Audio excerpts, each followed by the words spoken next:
Hello everyone, I'm Shravan. I'm Jude. I'm Faris. And I'm Ibraheem. Welcome back to another episode of BioWaves podcast, where today we will be talking about recent innovations in the immunotherapy field and some of the ethical concerns that come with their use. Before we begin today's episode, I just want to say that the views expressed in this podcast are solely based on our own personal opinions and speculations. The discussions regarding legal matters, and for that matter, medical ones as well, are not intended to constitute legal advice or medical advice, and so should not be relied upon as such. Great. Now, without further ado, let's get into today's episode. So, before we dive deep into the specific experiments and innovations, let's set the stage a bit.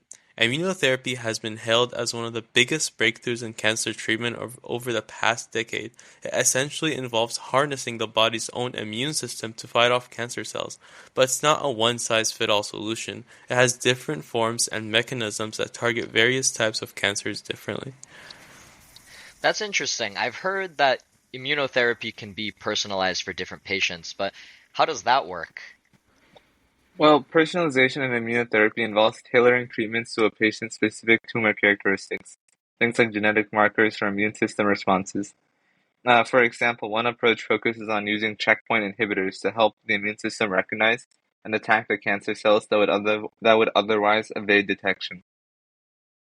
But aren't there some significant challenges with immunotherapy, like resistance or other severe side effects? Yeah, so immunotherapy definitely has shown remarkable success in some cases, but definitely there are issues. Some issues include tumors developing resistance over time, as well as not every patient being able to respond positively to the treatment. In addition, there can also be immune system related side effects as well that can be pretty severe, which we'll explore further when we discuss the clinical trials. Huh, that sounds like a critical balance to achieve effective treatment with manageable side effects. Yeah, exactly. I mean, that's why ongoing research is so crucial. Researchers are constantly trying to refine immunotherapy and improve its safety, its efficacy, and its applicability across all the different types of cancers. And, this is also where the ethical considerations really come into play. How far do we push these treatments, especially when we're dealing with severe side effects or life-threatening complications. Okay, so first off, medicine is more than just a pure hard science. I mean, it is that, but it's also fundamentally concerned with helping individual people. And so before I dive deep into the science, I wanted to start out like skimming the surface a bit and just showing the real human impact that medical innovation is having. I'm sure you guys have all heard about the negative side effects associated with conventional cancer treatments. Things like radiation and chemotherapy. Who hasn't? I feel like we've all seen in the media at least like the chemotherapy patient suffering from hair loss. And while this is a small consequence in comparison to the devastation cancer can cause, I don't think it makes it any less traumatic. Yeah, that's very true, and I'm gonna, since we're focusing specifically on, or since I'm going to, my article is specifically focusing on rectal cancer, I think we should also note that infertility and incontinence are commonly associated side effects for treatment. Hmm. I definitely see how painful that could be. Yeah, these side effects can tear holes in people's lives, and they definitely highlight a major problem with conventional treatment methods. Thankfully, however, a team at Memorial Sloan Kettering, headed by principal investigators Dr. Luis Diaz and Doctor Andrea Surkek, have been testing, and with a so far 100% success rate, an immunotherapy-based treatment regime that eliminates cancer with the same efficacy as the conventional methods, without any of the same devastating side effects. Well, I mean, I called it immunotherapy, and it technically is that, although like the preferred term of Dr. Diaz is immunoablative. Is there any difference between immunotherapy and immunoablative? Yeah, I mean, the main difference is scope. So, like in the conventional regime, you use things like chemotherapy and radiation are employed in order to shrink the tumor as much as possible, and from there, the surgery is performed to remove it completely. Um, Traditionally, when immunotherapy is used, it like takes the place of chemotherapy and radiation. So you shrink the tumor as much as possible with the immunotherapy, and then you use the surgery to remove it completely. The thing is, I know, like we all, when we think of like the hair loss and all those like devastating side effects, we tend to think of like chemotherapy and radiation therapy, and yeah, they definitely cause a lot of this stuff. But the thing is that surgery, especially for rectal cancer, is itself a huge contributor to the bad rate side effects that we had mentioned previously. And so the key difference in this immunoablative approach is that patients are given immunotherapy and immunotherapy alone. Okay, so then I guess my question would be like, how has this treatment scaled up to other cancers? Obviously, we focus mostly on, colorectal cancers here, but I can imagine this is quite revolutionary. It would introduce a whole paradigm shift into the treatment of, oncological research and cancer treatment. Yeah, I mean, it definitely is revolutionary. Although, I mean, I should situate it a bit better.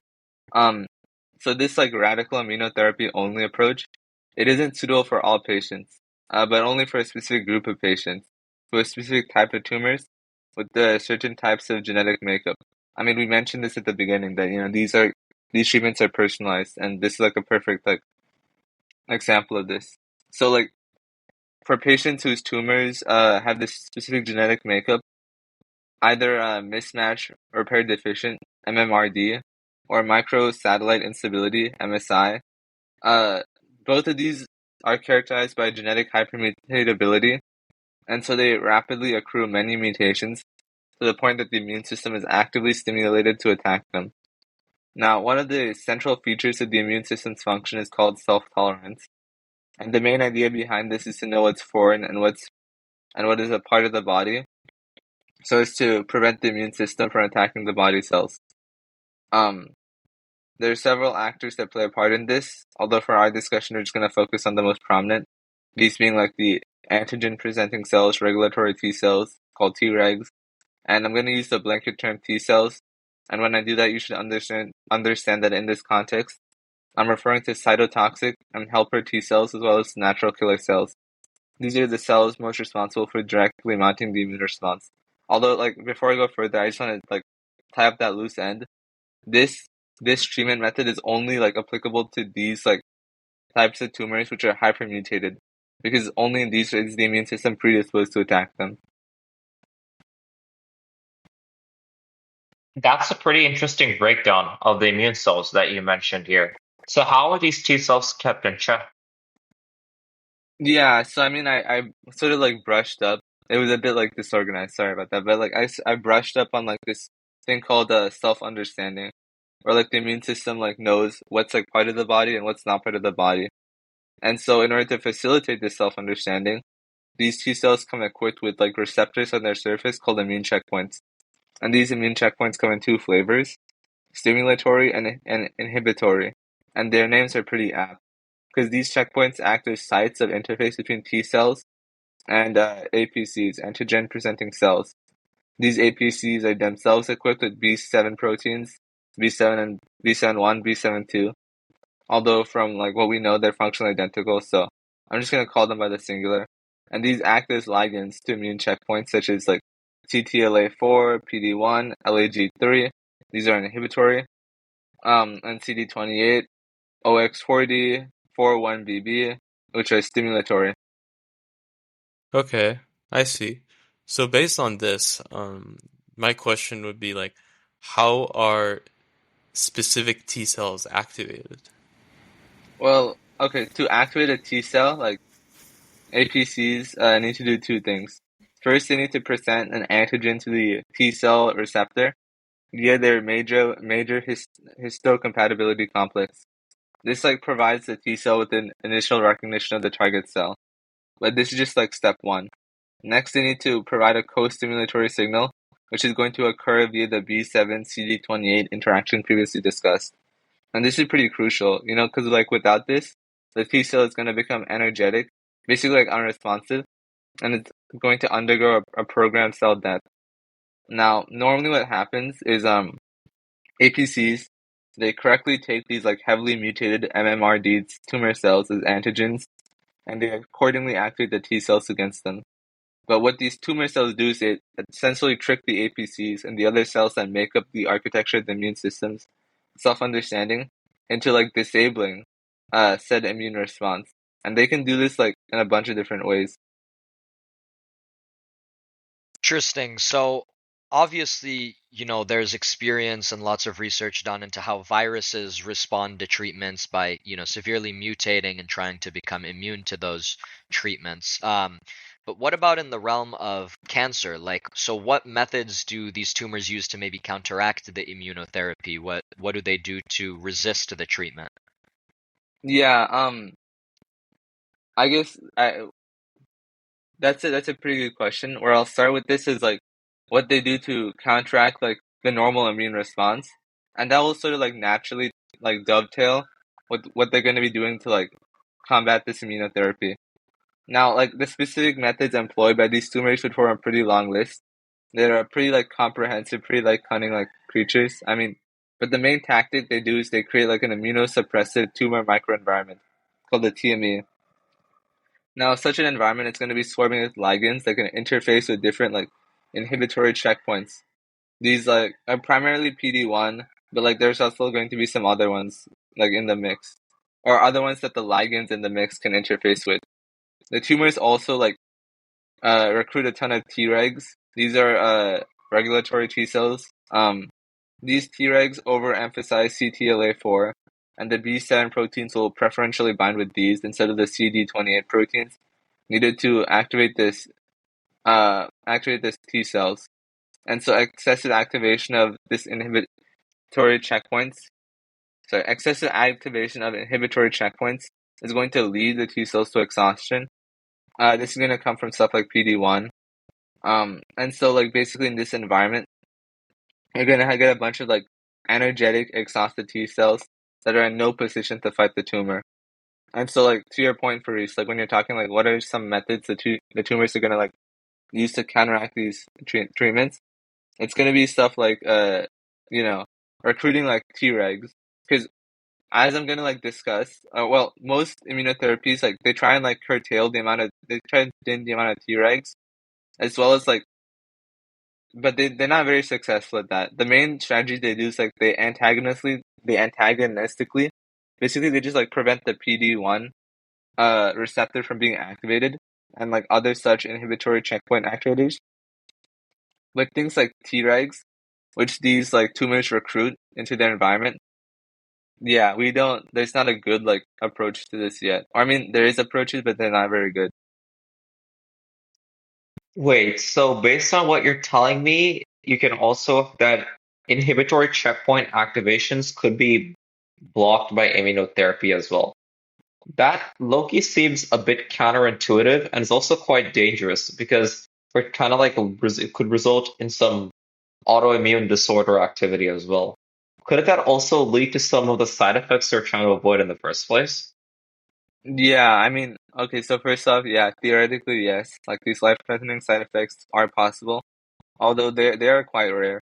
Like some more common side effects, I guess, are like rashes, and then like after that, it's like diarrhea. They are pretty rare. Like, I just want to like emphasize that, like, the Memorial Sloan Kettering trial, which like is what we're talking about, like, again, it had 100% success rate, so like none of these like dangerous side effects, although they do exist.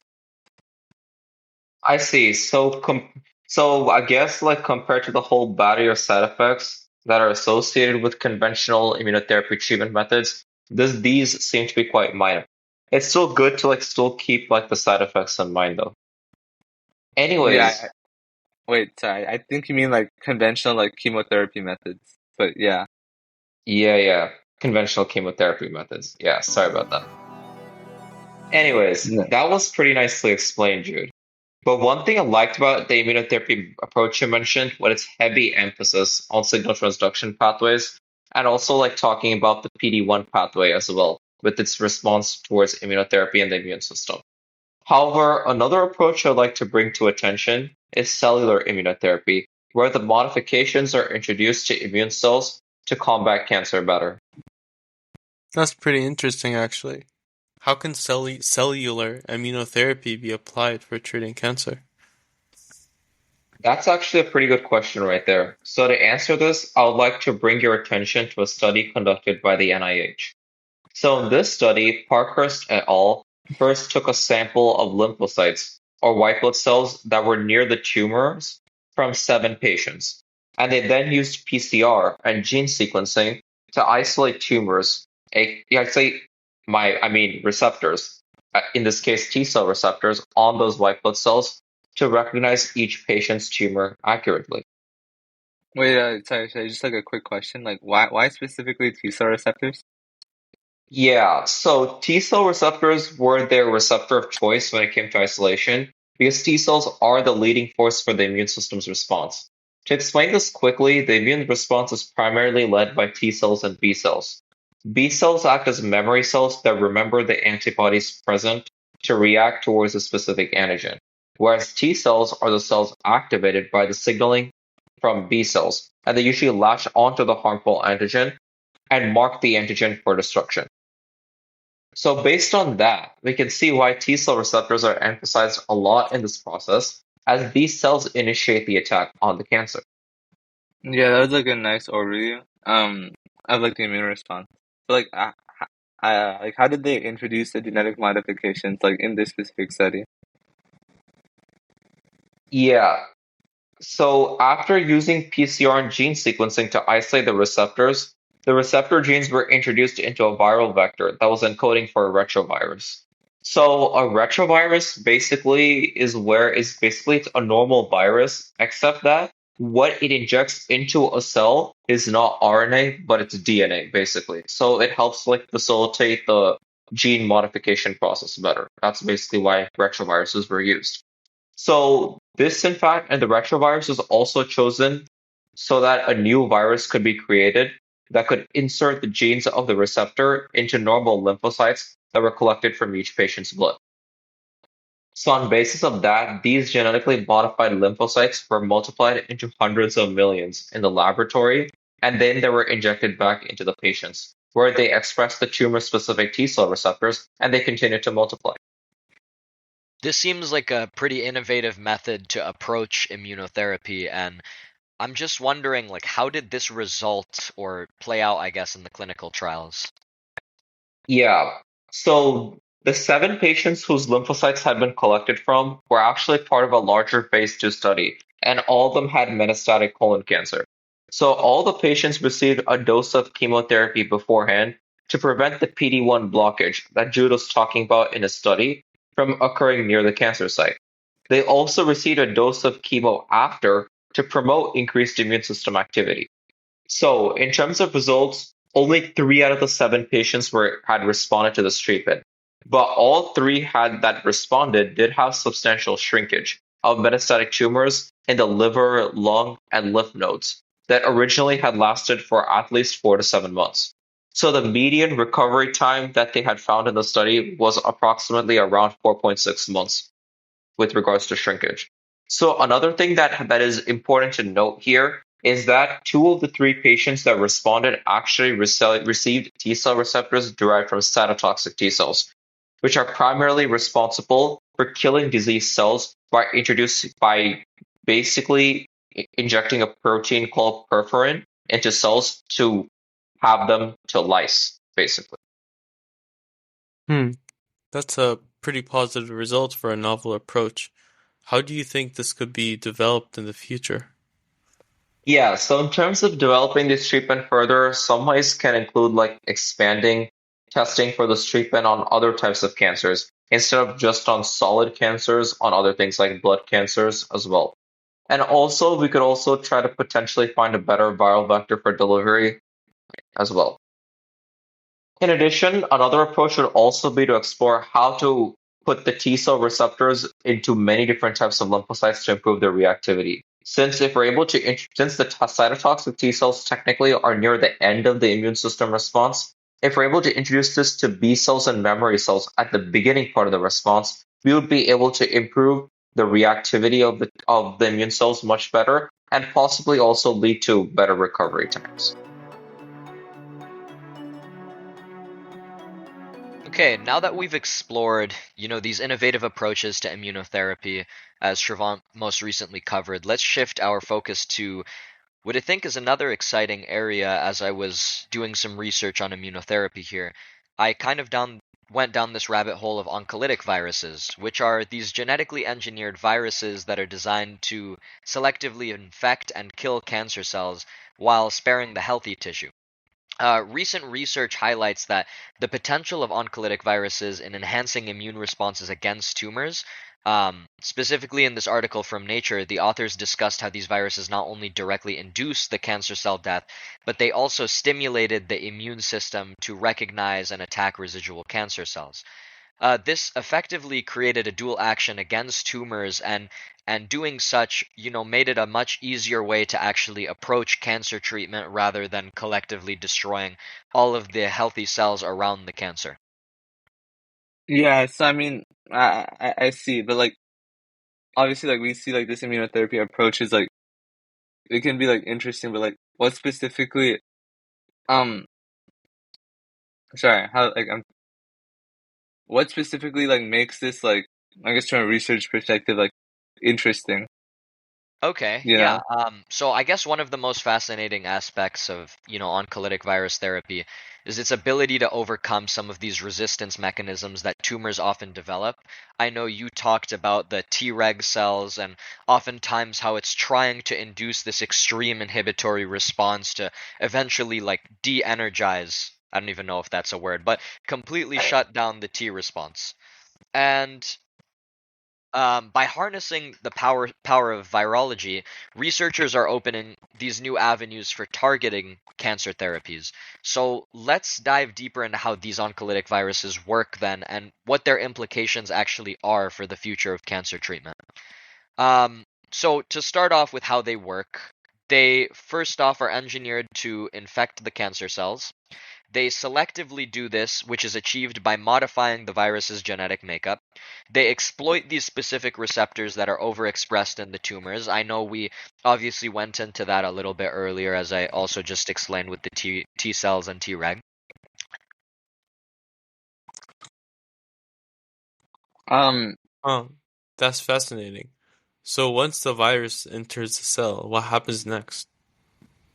Yeah, great question. Once inside the cell, it just replicates as, any other virus does in its natural cycle, and this leads to cell death. And this is generally called tumor lysis in the frame of cancer treatment. Obviously, you see cell death in natural viruses infecting cells and other, illnesses. And Yeah, it not only destroys the cancer cell, but it also releases the components or tumor antigens into the surrounding environment.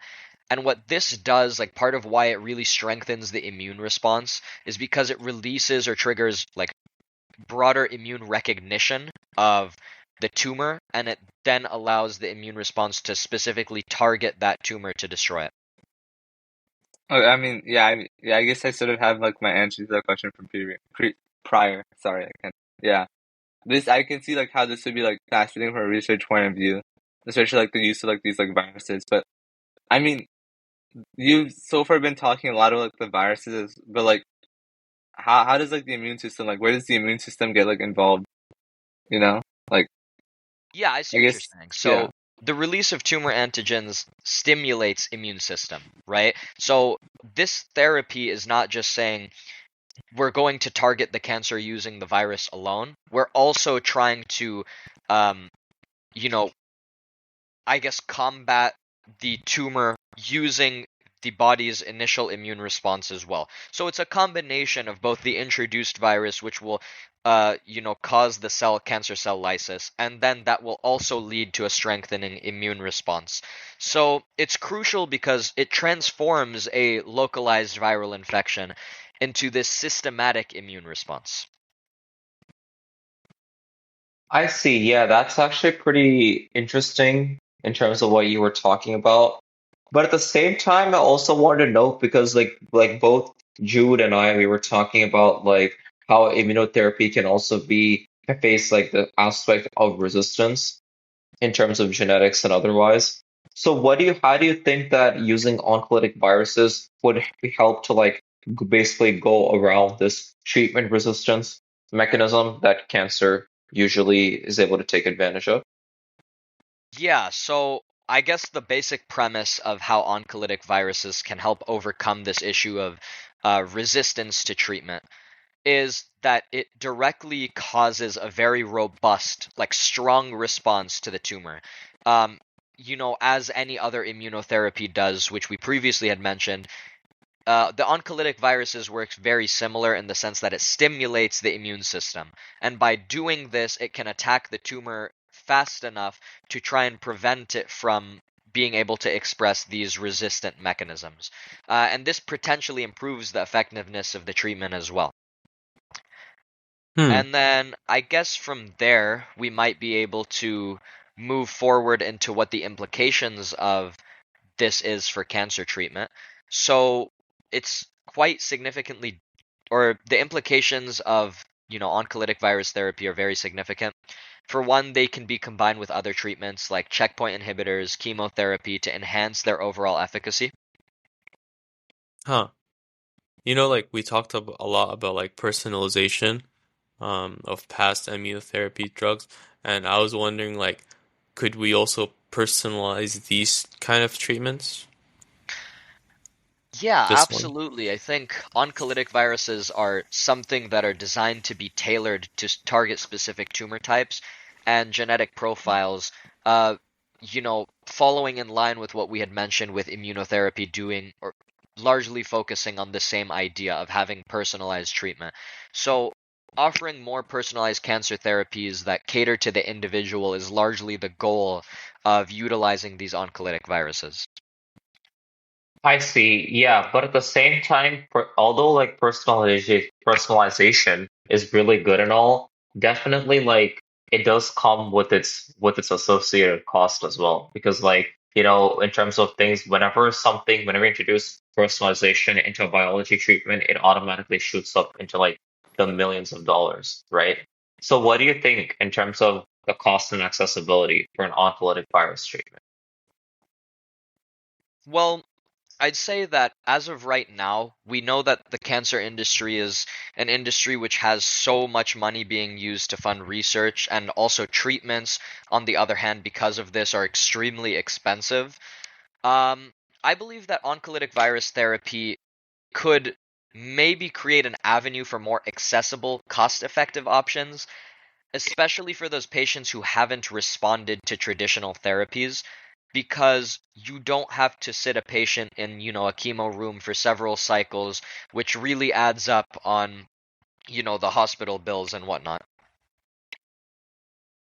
Um, I guess moving on from that as well, we could talk about the safety of oncolytic virus therapy compared to traditional treatments.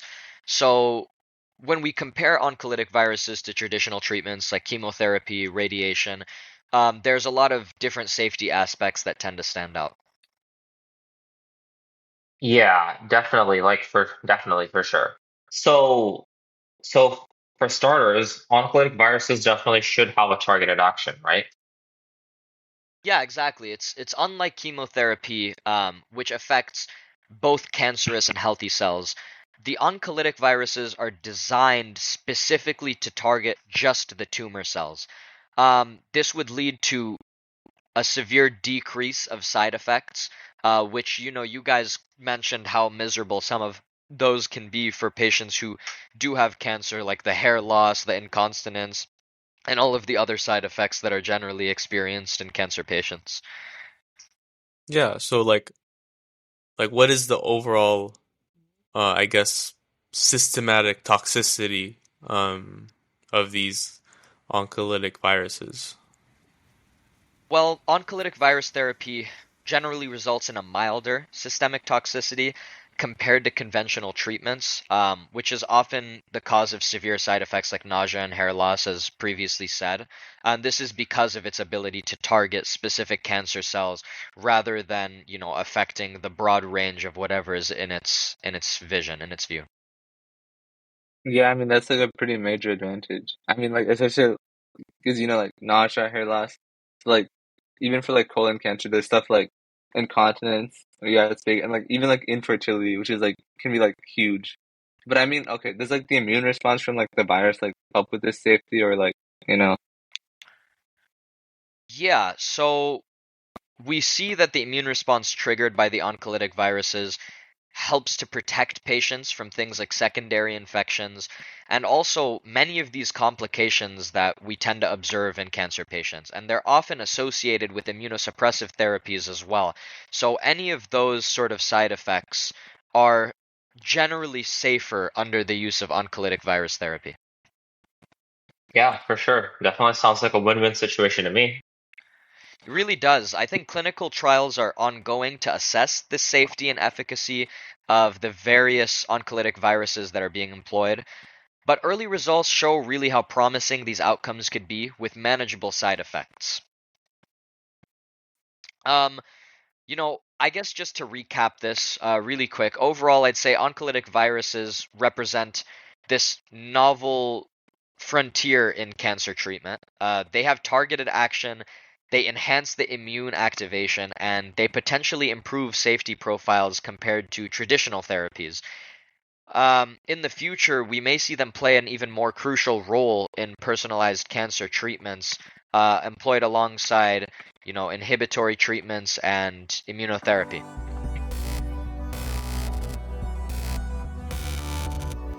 Yeah. Okay. As much as immunotherapy represents a leap forward in cancer treatments, I think it's essential to address the ethical challenges that come with it. We're talking about safety, equitable access, and the unknown long-term impacts.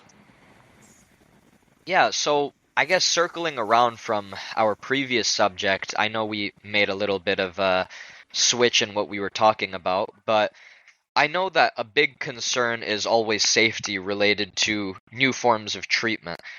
So we've discussed some of the severe side effects, but how common are they? Yeah, that's a great starting point, Faris. Side effects or immune-related adverse effects, IRAES, are indeed a significant concern. Studies show that more than 60% of patients undergoing immunotherapy experience some form of side effect, with approximately 4% encountering severe or maybe life-threatening reactions. In fact, a 2023 analysis of checkpoint inhibitor treatment revealed that up to 25% of patients face a grade 3 or higher IRAES, which require urgent medical interventions to manage properly. Oh wow. I mean, like, I eat 4%, like, even something like even that figure is pretty high. So, yeah, I mean, I guess while the goal is to definitely eliminate cancer, this one does still have a serious risk of harming the patient in the process, like the other ones. I mean, yeah, I think that's why it's critical to have a robust safety management protocols in place. I think, clinicians often use immunosuppressive drugs to mitigate severe side effects, but this can also reduce the effectiveness of the therapy. It's a constant balance act between maximizing the treatment benefits and trying to minimize the harm that is the harm of the patient, essentially. I see. So based on what we're discussing here, it's pretty clear that immunotherapy definitely, despite in addition to its positives, it definitely does have a lot of side effects. It does have any side effects as well. So on another side note, what do you think about like accessibility? Is it like a widely available treatment or are there still disparities as well? Yeah, unfortunately, I think accessibility is also another very important issue to address. The high cost of immunotherapy limits its availability. For example, in a study from the National Cancer Database, only about 40% of eligible patients with advanced non-small cell lung cancer actually received immunotherapy, largely due to socioeconomic factors. Patients from wealthier areas are significantly more likely to access these treatments, just because they can afford it, underscoring the disparities in the healthcare access. Okay, so can we definitively identify then like a real risk for deepening healthcare inequity if immunotherapies remain accessible only to those privileged few? Yeah, addressing cost barriers and healthcare disparities is critical to ensuring these innovations benefit a broader patient population. It's not just like about, advancing science. It's about making the treatments accessible for everyone, regardless of financial situations or geographical limitations. And it's just so that we can have more treatments that include, more of the society, so that more people can become healthier, essentially. Yeah, I mean, definitely true. Like, medicine is not just about like advancing science, but like at the same time, medicine is a science, and it like a big part of it is like getting the most effective like treatments. And so I just like circle back. I mean, we were talking previously about some of like the, I guess, more short term side effects. What do you know about like the long term ones? Well, this is also an area of uncertainty. While some data exists on short and medium-term outcomes, we don't have enough information about the long-term impacts of these therapies. For example, studies report that 30% of patients experience long-term side effects, such as hypothyroidism or persistent joint pain. In addition, these are concerns about the concerns about fertility and financial toxicity that can last well beyond initial treatment phase. And I think this really makes informed consent even more critical, so that the patients that are involved can make an educated decisions about, the existent potential risks and the benefits that might come out of this kind of treatment. Yeah, so based on everything that we have we're looking at so far, there's definitely a lot to learn and a lot to improve with regards to immunotherapy, both scientifically as well as ethically. Yeah, like when this first treatment comes out, like you hear a lot of good things about it, and it's a lot of optimism, and hopefully we can take this kind of treatment and improve its safety and eventually improve its accessibility. And I think as we move forward, it's crucial to adopt, a kind of a holistic approach, one that is not only pushes medical boundaries, but also ensures some sort of ethical practice, again, equitable access and transparency. I think just the goal itself should always be to enhance the patient's outcome and minimize the harm, which is the main goal of medicine, the framework of medicine. Pretty good points you made, Ibrahim. Yeah, definitely agree. Um, I mean, I guess that wraps up our second episode. Thank you so much for listening, and if you didn't skip forward, thank you for staying till the end.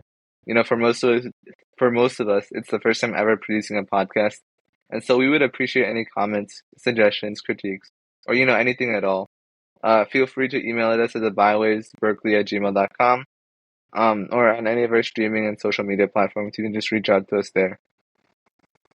Also, if you already haven't done so, make sure to subscribe to our podcast, whether you're listening on YouTube or Spotify. We're on both of those platforms. We upload bi-weekly episodes, so when you're subscribed, you'll never miss an upload. Until then, take it easy.